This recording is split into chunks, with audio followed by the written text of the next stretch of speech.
Well, today we're going to be working on replacing the power steering pump in my 1989 Dodge Dakota. I've only ever seen one video where a guy does this, and his is in an 88, and it seems like there's some discrepancies between whether or not you have to pull the pulley off first or not. I've been looking at this, and I can't see any reason why I can't take that out with the pulley connected. From up here, I can see there's just the one bracket. You can't see anything, but back there's one bracket that connects to the power steering pump somehow. And in the front here, I'll go underneath so you can see better. I'm seeing one bracket. I gotta change hands here. Dripping over there. One bracket right there, and a second one right up there on top. So it seems to me like that rear bracket is connected through this bolt and nut on this front bracket, and I'm not sure if that front one's just a bolt, the top one, not front one, if that top one's just a bolt or if it goes all the way through.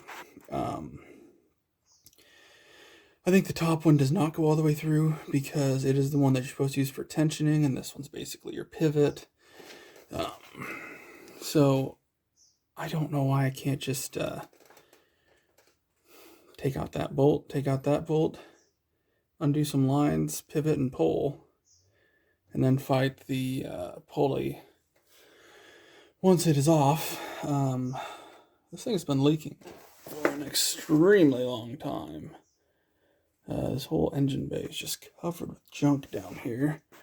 As you can tell, I think that's a rack and pinion. I don't know. I'm not that automotive tech savvy right now. But that is what I believe I'm going to make an effort to do. So, come along and let's find out if that works or if I have to do it the other way the guy says. We have to take out the fan shroud, drain some coolant, a lot of other things that just don't sound fun. So let's find out. So one thing that I kind of like to do that I don't understand why I don't see more people doing is, well, currently I'm draining the fluids out of this. The other video I watched, I think the guy was like, oh, if you didn't drain it, you're better leave the cap on because you'll spill it all over. And I was like, well, I just take a minute, let it drain, look at my new pump, see what it's going to need. As to, I do know the one that I looked at, the guy did have to, I think, install that piece. Other than if it's showing me that I need to, one of these things was telling me I needed to install, I don't know, these two guys, which they're both there. All right, there, yeah. We reuse mounting studs or bolts as required, but they're both in this one. So, I'm not sure what exactly is going on there. I mean, obviously, this thing says I need to flush it out, do this, that, and the other that I probably won't do. But, sounds like there's a helicopter flying over my house. That's weird. But, obviously, you should look over it and see if there's anything weird that you need to do prior to. Not going to say I'm perfect at doing that, but now they say you need to use the cap. I'm going to make sure I don't screw up any bolts because there is a potential I have to reuse them. It says reuse those too, and I got two studs in the new ones, so I don't understand that. Obviously, down here also with removing the lines, keeping semi-productive. I just hung that guy up around over there. He was an 18. I think I used an inch and what did I use? An inch on the pump side, 18 on the hose end. And then up there, it's just a hose clamp. Pretty simple, pop it off. And like I said, right now, the only thing that's still draining, it appears, is the pump. Which, that's fine. I mean, if someone was in a massive hurry, you probably wouldn't drain it, but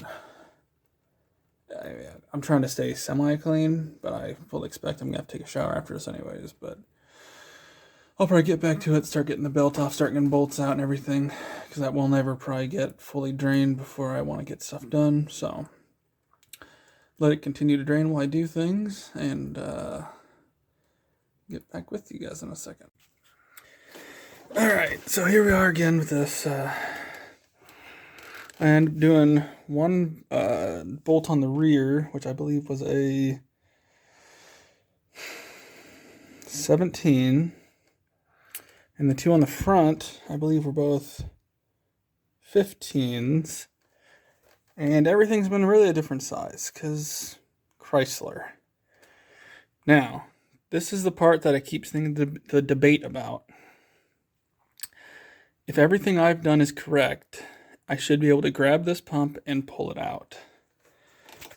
So, let's see. And I don't know what's holding me up.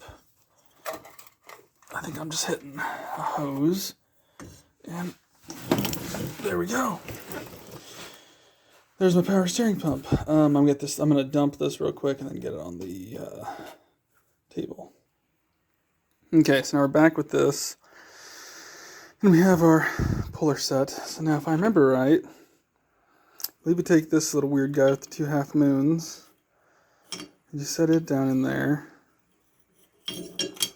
I've never used one of these styles before, so this is new to me. But also, if you don't have one of these, I'm actually renting mine from Napa. And then I believe you take this guy and you thread him in there. Which, give me a second, I'm probably going to try cleaning these threads out so I don't screw up their tool. Then I have to buy it. So I was wrong with what I was showing you. I was actually showing you the installer. The remover is these half pieces, and the guy slides over.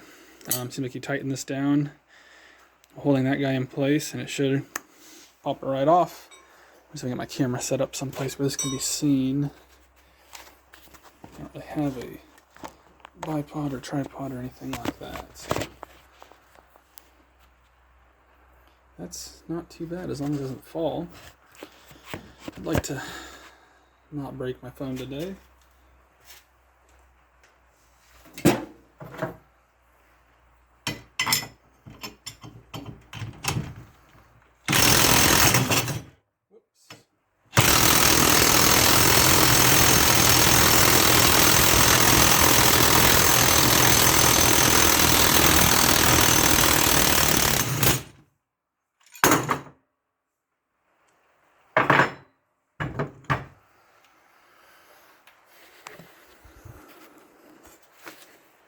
And just like that, it's off. My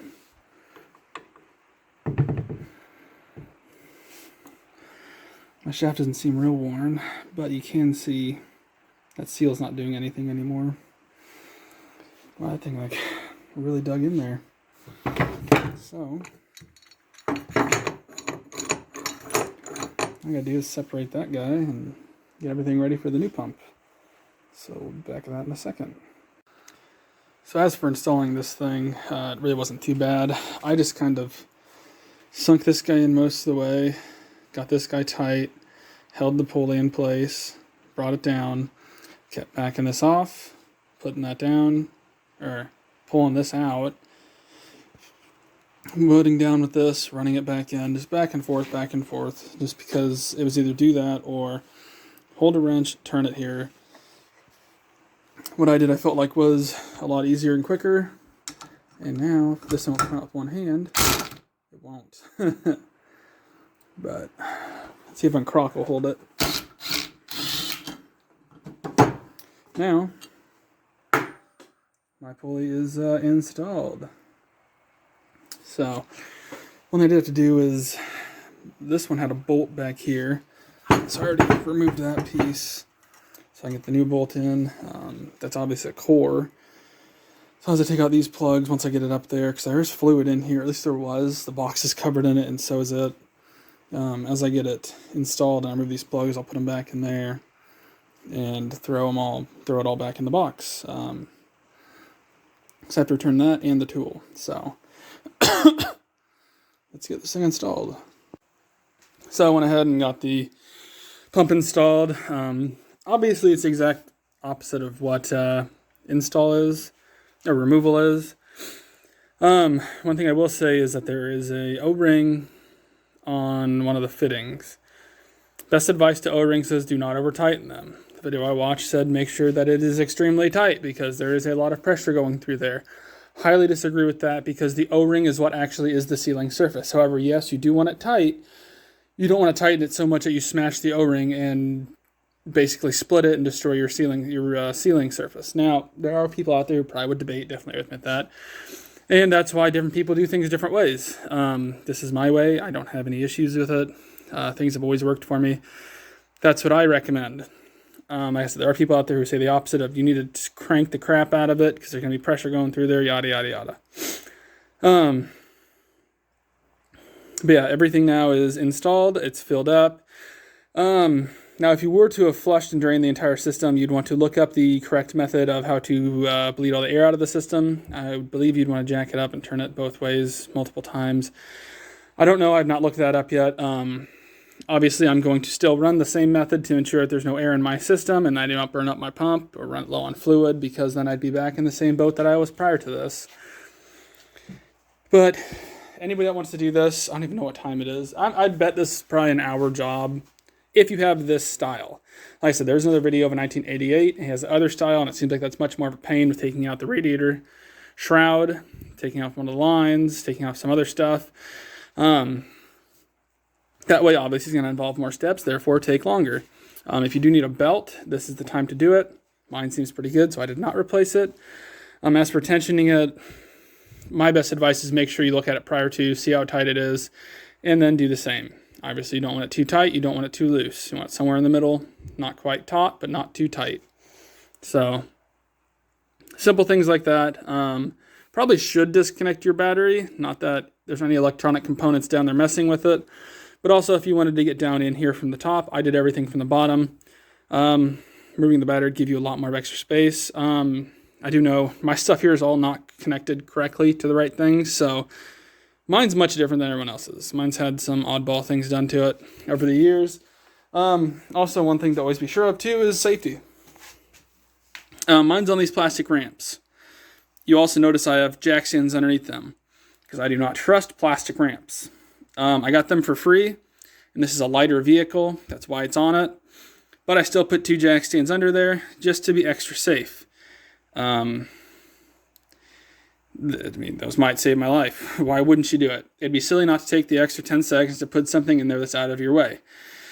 Now, those are just the little tips and advice that I have when doing these things so that you get them done correctly and safely. So now, also one other thing is, don't expect this to be a clean job. This is after I've wiped my arms off and I've got more tissues over here than a teenager who just discovered the internet. But don't expect this to be a clean job at all. As you can tell by my old pump, it is absolutely filthy. And it's going to go in this box over here that mine came in. And it's going back for someone to get a rebuild and become someone else's issue. But that is the best advice I think I have to do with this and how to do this entire process in a semi-decent manner. So, thanks for watching. Hopefully next thing I have on this channel is going to be the ATC 90. Get it actually running correctly. So, thanks for watching. You want to see more things like this and that? Go ahead and subscribe. Thanks.